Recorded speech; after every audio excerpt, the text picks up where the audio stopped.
अब हम बात करते हैं सॉल्यूशन ऑफ इन्वायरमेंटल प्रॉब्लम, यानी जो प्रॉब्लम मैंने आपको इन्वायरमेंट के हवाले से बताए थे उनको हम कैसे रिड्यूस कर सकते हैं। तो कहते हैं कि the earth is the only planet in the our solar system with life exist, यानी अर्थ सोलर सिस्टम का वो वाहिद सियारा है जिसमें लिविंग ऑर्गेनिज्म पाए जाते हैं या लाइफ पाया जाता है। उसके बाद कहते हैं pollutants are harmful the earth on the life on the earth, we should keep the environment clean and healthy resources the solution of environmental problem। जाहिर बात है माहौल को साफ़ करके जो पोल्यूटेंट हमारे इन्वायरमेंट को ख़राब कर रहे हैं उनके लिए उनको कम से कम इस्तेमाल करके हम एनवायरमेंटल प्रॉब्लम्स को कम कर सकते हैं। सबसे पहला टॉपिक है reducing pollutions. We can take many steps to reduce pollution. Domestic trash and solid waste should not be dumped on urban places, street or personal cab.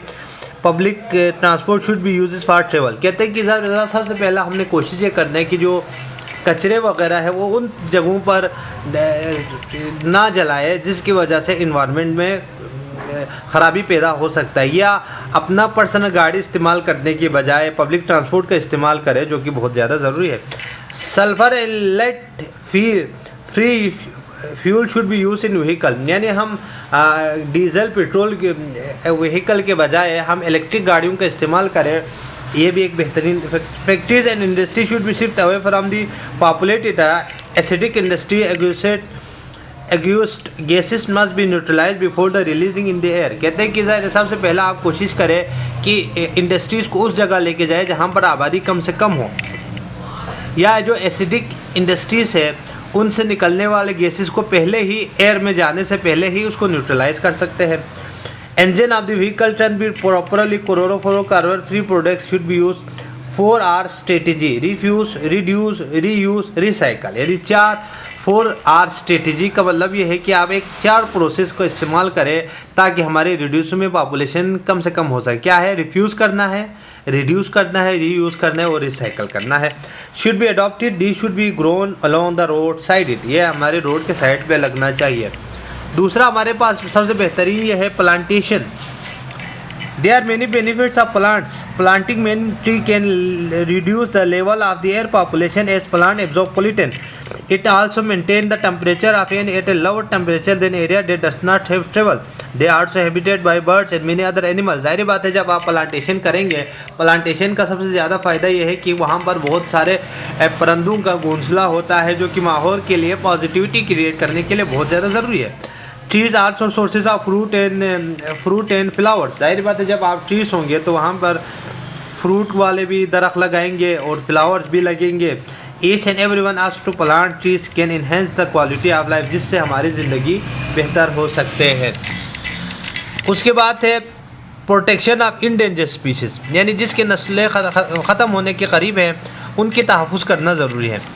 Human activities cause rapid and widespread environmental change that affect living things. Many species of animal and plant are the risk of extinction. Such species are endangered. वो living organism जिसके नस्ल आने वाले वक्तों में ख़त्म हो सकता है उसको हम कहते हैं endangered species. One of the major causes of species belonging endangered is habitat loss. Human cut down trees in forests for harvesting. The clear forests are drained, which to use the land for agriculture, mining and settlement. Similarly, pollution, global warming, excessive hunting also causes the species become endangered. Some of Indus Pakistan आज slow land industry world dolphin मार्खोर ETC, यानी कुछ living organism ऐसे हैं जो जिसके नस्ल आने वाले वक्तों में ख़त्म हो सकता है, जिसके तहफ़्फ़ुज़ करना ज़रूरी है। उन जानवरों को हम कहते हैं इंडेंजर्ड स्पीशीज़, जिसमें पाकिस्तान में जो इंडेंजर्ड होने वाले स्पीशीज़ जिसमें स्नो लेपर्ड है, इंडस लिवर है और मार्खोर है जो कि पाकिस्तान का कौमी जानवर है।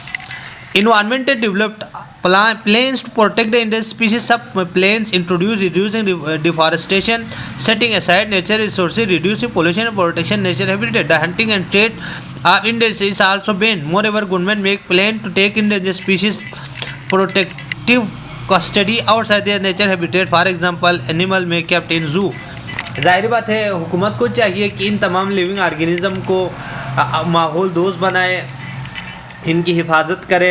अगर फिर भी ये हुकूमत की कस्टडी में होनी चाहिए, प्रोटेक्टिव कस्टडी में हो, अदरवाइज़ इनके लिए एक ख़ास स्पेशल क्या बनाना चाहिए, ज़ू बनाने की ज़रूरत है।